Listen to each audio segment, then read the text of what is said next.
الحمدللہ وکفا والصلاة والسلام علی من لا نبی بعد ارسلہ بالحق بشیرا ونذیرا وداعیا الی اللہ بإذنہ وسراجا منیرا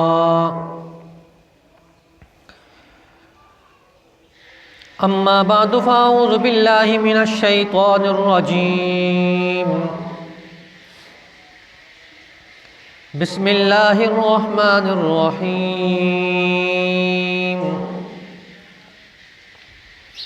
یا ایہا الذین آمنوا کتب علیکم الصیام کما کتب علی الذین من قبلکم لعلکم تتقون آمنت باللہ صدق اللہ العظیم وبلغنا رسوله النبی الکریم ونحن على ذلك لمن الشاہدین والشاکرین والحمد للہ رب العالمین۔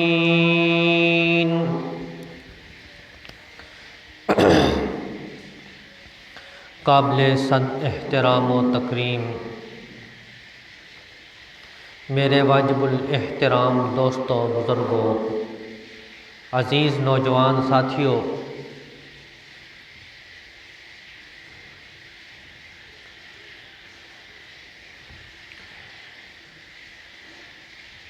میں نے آپ کے سامنے قرآن مجید فرقان حمید کی ایک آیت کریمہ تلاوت کی ہے۔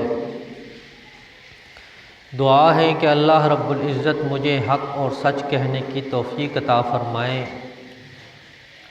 سننے اور سنانے کے بعد مجھے بھی اور آپ بزرگوں کو بھی عمل کرنے کی توفیق عطا فرمائے۔ رمضان المبارک کا دوسرا عشرہ چل رہا ہے۔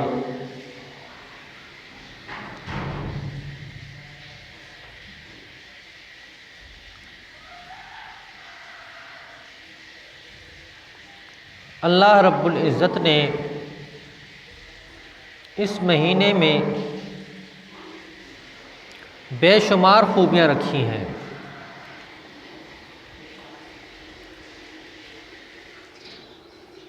اس مہینے میں انسان کا دل نرم ہو جاتا ہے،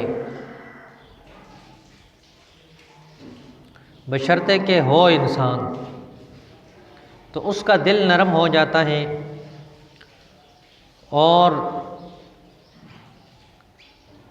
اللہ کی عبادت کی طرف متوجہ ہو جاتا ہے۔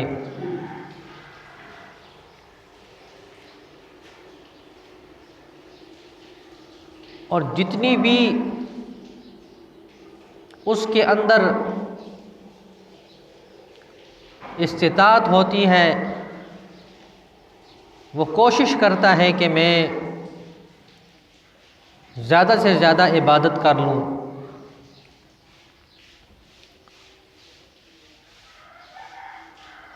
اور اللہ رب العزت نے اس مہینے کی ایک خاصیت بیان کی ہے۔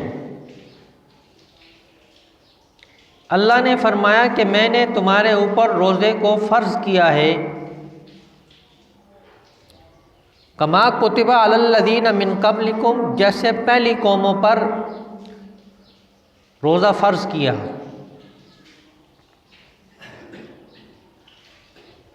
اب پہلی امتوں پر بھی روزہ فرض تھا،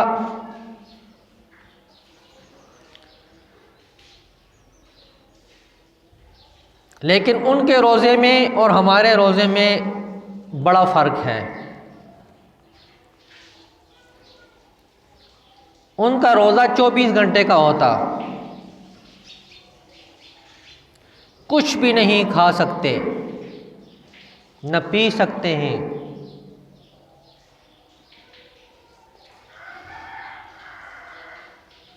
رات کو سونے سے پہلے کچھ کھا لیا تو ٹھیک ہے، جیسے ہی سو گیا تو اس کا روزہ شروع۔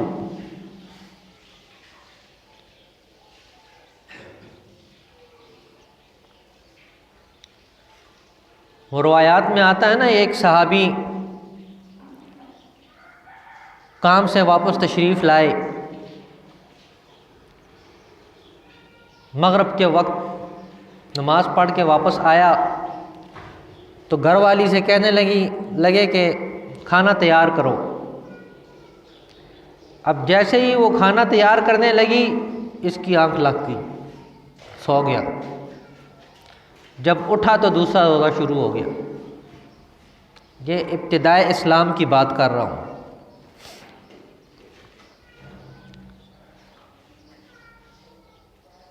دوسرے دن آئے،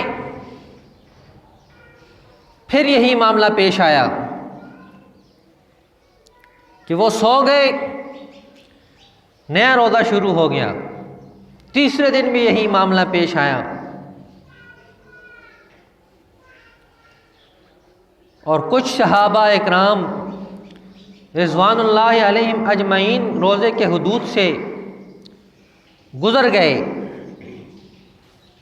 تو اللہ رب العزت نے روزے کو کم کر دیا۔ فرمایا ثم اتموا الصیام الی اللیل،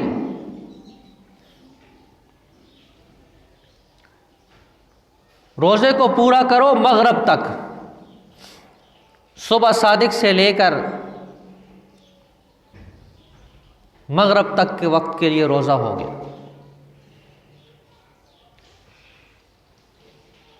تو پہلی امتوں پہ بھی روزے فرض تھے، لیکن وہ بڑی مشقت میں تھے۔ یہ تو رسول اللہ صلی اللہ علیہ وسلم کی برکت سے اور صحابہ اکرام رضوان اللہ علیہم اجمعین کی وجہ سے روزوں میں تخفیف ہو گئی۔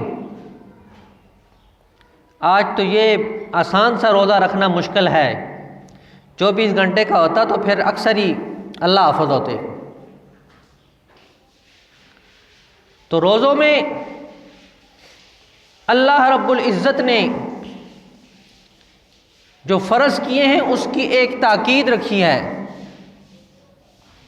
کہ یہ کس وجہ سے آپ پر روزوں کو ہم نے فرض کیا ہے، لعلکم تتقون، تاکہ تم پرہیزگار بن جاؤ، روزے میں تمہاری پریکٹس ہو جائے۔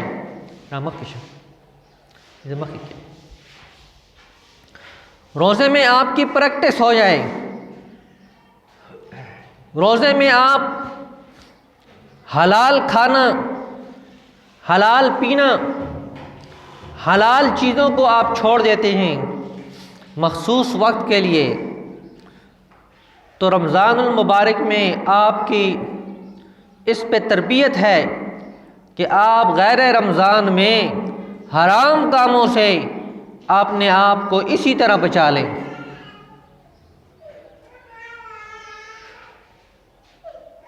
تو فرمایا لعلکم تتقون، تاکہ تم پرہیزگار ہو جاؤ۔ پرہیزگاری کو مشکل کام نہیں ہے۔ ہمارے ہاں کہتے ہیں جی پرہیزگار وہ بنے جو صوم و صلات کا پابند ہو، کہیں مسجد میں بیٹھا ہو، ولی اللہ ہو، کھانے پینے کی فکر نہ ہو، دنیا کی ہر چیز سے پاک ہو، وہ ولی بن سکتا ہے۔ یہ بات نہیں ہے، ہر انسان ولی بن سکتا ہے، اور اس کے لیے حضرت مولانا اشرف علی تھانوی رحمۃ اللہ علیہ نے ایک آسان سا حل بتایا ہے کہ آپ فضولیات کو چھوڑ دیں اور گناہوں سے اجتناب کر لیں، اللہ کے اوامر کو اپنا لیں، آپ ولی بن جائیں گے۔ کتنا آسان کام ہے، کتنے ایسے کام ہیں جو غیر ضروری ہیں، ہم نے ان کو اپنے اوپر لازم کیا ہوا ہے، اور کتنی ایسی بدعات ہیں جن کے ساتھ ہم چمٹے ہوئے ہیں، چھوڑنے کا ہمارا کوئی ارادہ نہیں۔ تو جب ہم ان چیزوں کو چھوڑ دیں گے تو آگے اللہ رب العزت خود راستے آسان فرما دیں گے۔ مفتی اعظم پاکستان حضرت مولانا مفتی محمد شفیع رحمۃ اللہ علیہ فرماتے ہیں کہ میں چلا گیا مولانا اشرف علی تھانوی رحمۃ اللہ علیہ کے پاس کہ مجھے آپ بیعت فرما لیں، لیکن میں ذکر نہیں کر سکتا، میرے پاس وقت ہی نہیں ہوتا۔ تو وہ آگے پھر حکیم الامت تھے، انہوں نے کہا کوئی بات نہیں، جب تمہیں فرصت ملے نا اس وقت کر لیا کرنا، لیکن ایک ٹائم ٹیبل بنا لو اپنا، اس میں اپنے کاموں کو تقسیم کر لو، اور 2 کام ایسے کرنے ہیں کہ جتنی آپ کے پاس فضول کام ہیں، یعنی جتنے آپ کے پاس غیر ضروری کام ہیں ان سب کو چھوڑ دو، اور جو کام آپ کے ضرورت کے ہیں ان کو لازم پکڑ لو۔ تو حضرت فرماتے ہیں کہ میں نے آپ نے دن پہ جائزہ لگایا تو مجھے 4 گھنٹے فالتو ملے، اس میں نے ذکر شروع کر دیا۔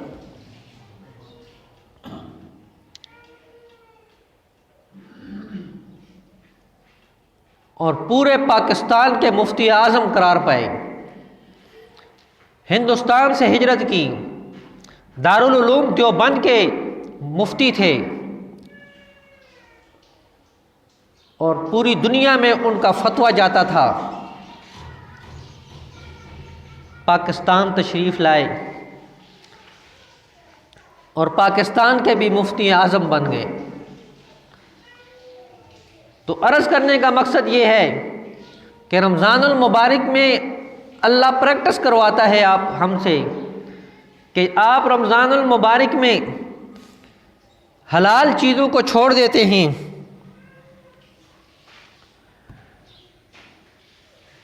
جو آپ استعمال بھی کر سکتے ہیں اور ہیں بھی حلال، آپ کو کوئی دیکھ بھی نہیں رہا، ایک کمرے میں ہیں آپ، لیکن آپ جو ہے اس حلال چیز کو نہیں استعمال کر رہے۔